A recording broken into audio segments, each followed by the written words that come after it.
Hello everyone, welcome back to another video. Today I will show you how to check Snapchat without being seen.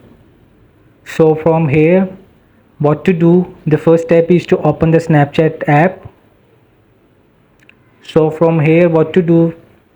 You will go in the stories section. So you will see the on the top you will see my friends, and they will be upload stories. So you will just click to the airplane mode and just swipe down, and you will see it right here, and you will also take screenshot.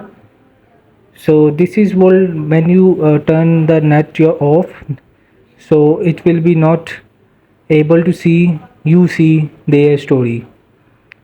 So this is without being seen. Now you will just on the normal mode turn it on. So this is how you will see.